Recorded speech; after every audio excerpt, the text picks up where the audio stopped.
Bom dia, boa tarde, boa noite, boa madrugada, não sei que hora você está assistindo esse vídeo. Nós estamos estudando um pouco da carta de Tiago e hoje eu vou começar lendo uma boa porção dela. Eu quero que você preste atenção aí. Está no livro de Tiago, capítulo 3, versículo 3 até o 10. Vai ouvindo aí, olha só. Quando colocamos freios na boca dos cavalos para que eles nos obedeçam, podemos controlar o animal todo. Tomem também como exemplo os navios. Embora sejam tão grandes e impelidos por fortes ventos, são dirigidos por um leme muito pequeno, conforme a vontade do piloto. Semelhantemente, a língua é um pequeno órgão do corpo, mas se vangloria de grandes coisas. Vejam como um grande bosque é incendiado por uma simples fagulha. Assim também a língua é um fogo, é um mundo de iniquidade. Colocada entre os membros do nosso corpo, ela contamina a pessoa por inteiro, incendeia todo o curso de sua vida, sendo ela mesma incendiada pelo inferno.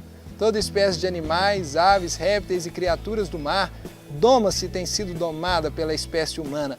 A língua, porém, ninguém consegue dominar. É um mal incontrolável, cheio de veneno mortífero.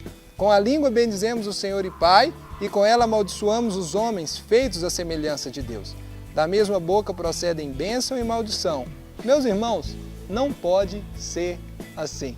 Tiago, nesse capítulo, trata de talvez dos temas mais assim, engraçados, que é o uso da língua e mais complicado da gente lidar.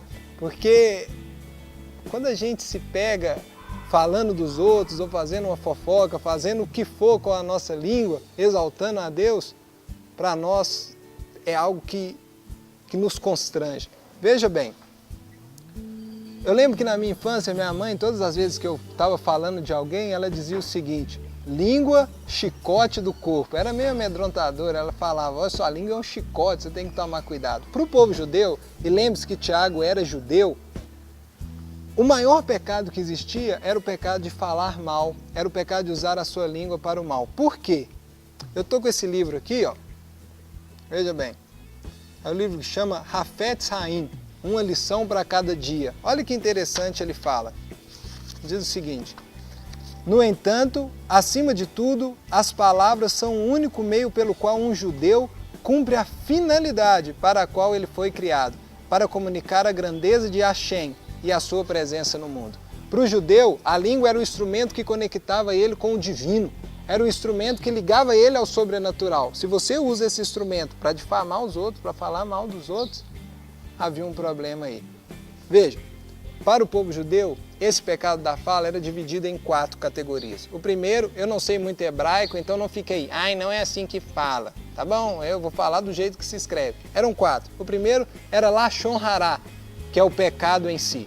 O segundo era Reshilut, que era o ato da fofoca, que as mulheres gostam muito, né? Eu sei que vocês gostam, brincadeira. O terceiro era Motzi Shenha, que era difamar, falar mal das outras pessoas. E o quarto era Onat Devarim, que era causar dor com as palavras, você agredir alguém com as palavras. Lashon Hará, Reshilut, Motzi Shenha e Onat Devarim. Esse último eu gosto muito, causar dor com as palavras. Eu sou meio franzino, mas na hora de agredir com as palavras até que eu sou bom. Eu quero te perguntar, em qual categoria você se encaixa mais? Fofoca, difamação, falar mal dos outros? Há um texto na Bíblia que permeia e constrói toda essa teologia do judeu sobre a fala. É um texto que está no livro de Salmos, capítulo 34, versículo 12 e versículo 13. Ele diz assim: quem de vocês quer amar a vida e deseja ver dias felizes? Guarde a sua língua do mal e os seus lábios da falsidade. Eu imagino que Tiago, ao escrever a sua carta, tinha esse texto em sua mente. Para ele era simples. Você quer ser próspero, você quer herdar a vida, e essa vida no texto original é a vida eterna. Guarde a sua língua de falar o mal. Ah, Felipe, mas é tão difícil, eu não aguento. Às vezes eu também não aguento, a gente fala, a gente gosta. Mas preserve a sua língua. Ela é o seu instrumento de conexão com o divino. Nessa semana, quando vir aquele desejo, quando a sua língua coçar, quem sabe você não escolhe por ficar calado, por tratar os outros com mais carinho. Tiago fala sobre isso. A sua língua é um instrumento de adoração, de louvor a Deus. Use-a somente para isso. Deus te abençoe.